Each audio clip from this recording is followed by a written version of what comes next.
how do you envisage moving parts of the Bank of England materially influencing where and to which types of business banks actually lend in the UK? How do you see the one affecting the other? Okay. This is a report from one of our advisors to us that we'll consider. It's not Labour Party policy as yet. What we put forward is setting up a new structure to, see how we can promote investment, and that's setting up a strategic investment body which brings together the Treasury, Chancellor, Secretary of State for Biz, Bank of England and other bodies as well. That will coordinate the direction of policy with regard to investment. We want to try and locate institutions outside of London because there's a dominance of London and the South East of decision making. And I think that's not just perceived, I think that's real as well. That's reflected in how a lot of investment is going into London and the South East rather than the rest of the country. So we suggested having the Strategic Investment Board in Birmingham, our second city. Alongside that, we want to put our National Investment Bank, which was, again, all about investing in our economy all around the country. And we thought alongside that, therefore, if you're going to have a hub which is looking at overall economic policy, some elements of the Bank of England should be located there as well. And how would that be more than just a symbolic move for parts of the Bank of England?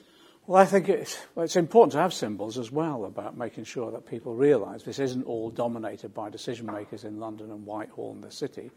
But I think moving it out will provide a hub in which expertise will orient themselves to and will take into account better the issues of the regions and the nations purely and simply because they're not in London. And you haven't detailed yet, as you say, it's not policy yet, you haven't suggested which parts of the Bank of England, but which are up for discussion. I mean, the bits that regulate the retail banking sector or govern financial stability or set monetary policy, which parts of the Bank of England do you I don't want to preempt that. There'll be a further report that will go in detail, and we want to consult in advance of that as well. And that includes consulting with the existing Governor of the Bank of England as well. On the subject of Brexit, I wanted to ask about your position there.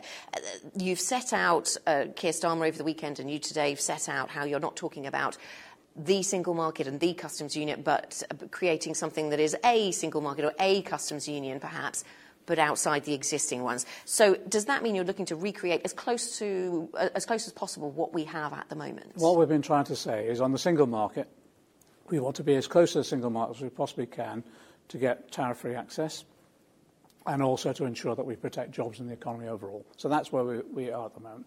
With regard to a customs union, again, exactly the same.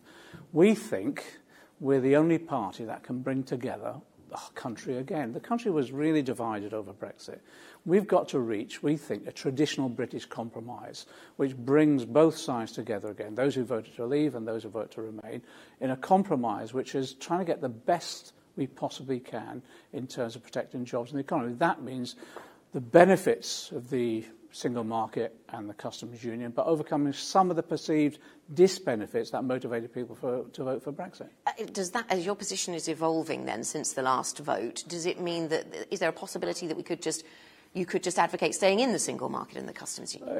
It's as close to the single market as we can get, and a customs union. That will be subject to negotiation. Could you rethink the policy, though, and just say, well, why don't we just stay in? Well, the problem with staying in is, as I said in the past, that will not reflect the views that were expressed in the referendum, because there were issues around the four freedoms, in particular freedom of movement with regard to the single market, that have to be addressed.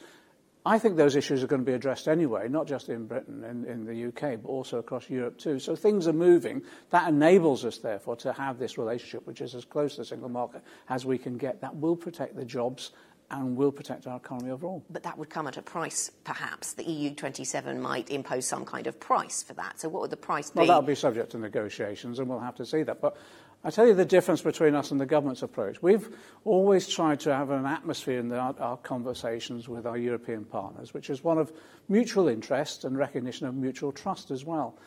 That's the sort of relationship that we want in the future, a collaborative relationship with our European partners. On the subject of a second referendum, is that something that you're thinking is evolving on, or have you got a fixed position on that? No, there's no fixed position. The general view at the moment is let's get into negotiations on trade and see where we go. The key aspect for us, though, is there must be a final, meaningful decision in Parliament itself. And that's why within the withdrawal bill that's going through at the moment, we're trying to insist upon that. And I think actually we've won the argument in the House of Commons chamber, and I think we'll most probably have a majority for that. So could there be a second referendum, perhaps on the negotiated, presented trade deal that is put to Parliament? Could that go out to the broader people? We're not ruling anything out, but what we're trying to say is let's get on to the trade negotiations. Let's ensure that we have a proper parliamentary vote. We live in a parliamentary democracy. It should be Parliament that decides.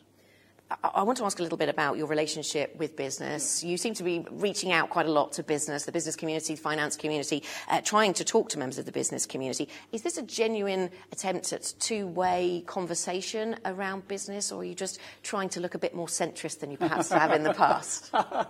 That's an accusation I've never had thrown at me before. Lots of businesses and business representative bodies have been talking to me since I was appointed Shadow Chancellor for the last 2 years. So I meet the CBI on a regular basis. I meet the Federation of Small Business, Chamber of Commerce, you name it. We've been meeting fairly regularly. That's the first thing. The second thing is there's a large number of businesses as well that want to meet us now because they believe that we could form a government fairly soon. And I've always had an open door on that basis. But yes, I have been going out and meeting asset managers and others because what I read in the press, and with greatest respect, see in the media, is not reflective of what we're about and is a distortion often of our policies.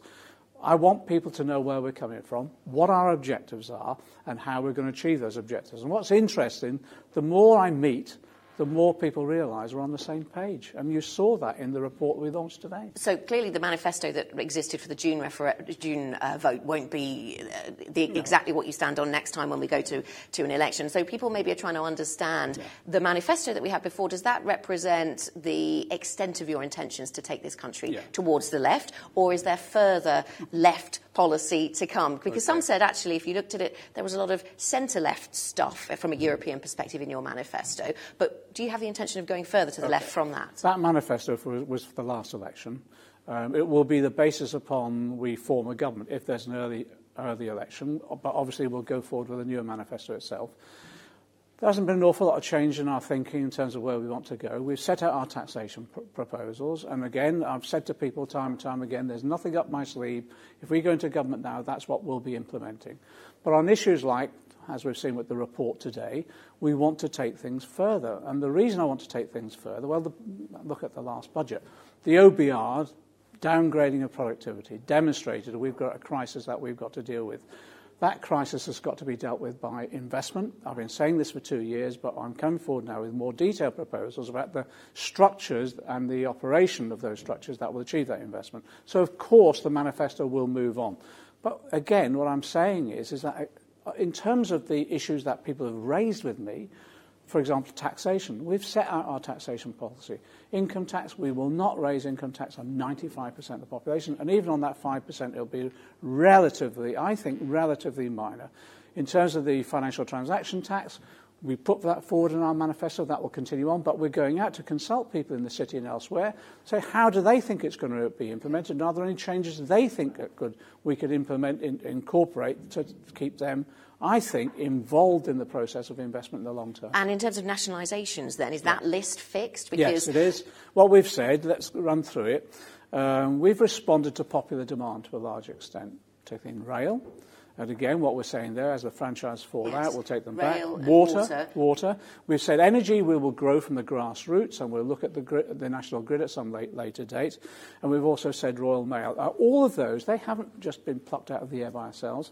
If you look at opinion poll after opinion poll, that's what people are demanding because they feel ripped off at the moment by these privatisations. So that's why there's room for the private sector in energy, but not room for the private sector in water. Yes, and we've made that clear. And I'm sitting down with all those companies as well that are in the supply chains to these industries too, to give them the assurance that they will play a role in the supply chain to them.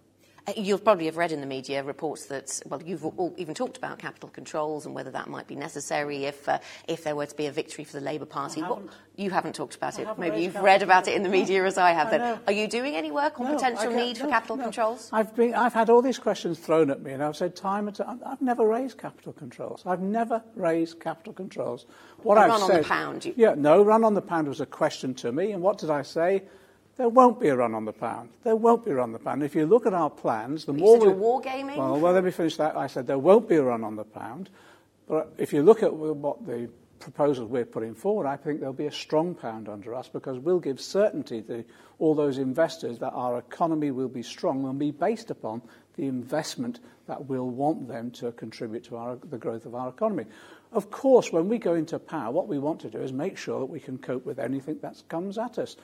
But certainly I'm not working on the basis there'll be a run on the pound, quite the reverse. Okay. You've described yourself as a Marxist many times, and for many people, this will be the first time they've had a Marxist running the Treasury. I'm a socialist. What I've described myself as a socialist. Okay. What does socialism entail in the British context? It takes a whole strand of different ideas that come together.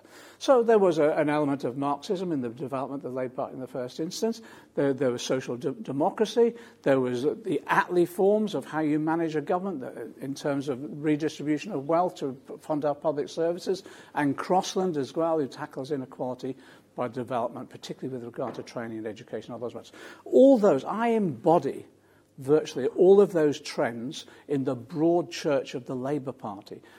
That's our tradition. And when we've been in government in the past, we've drawn on all of those different elements that contributed to the development of the Labour Party to ensure that we're a successful government. And that's what we'll be again. So you would, I mean, one bank referred to you, the potential for a Labour government, as maybe creating Cuba without the sunshine in the United Kingdom. Does that sound appealing, John? No, they better come and have a chat with me, because I think they need to know what we're all about. That's why I'm going around to see so many people. And that's why so many people are knocking on my door to come see me.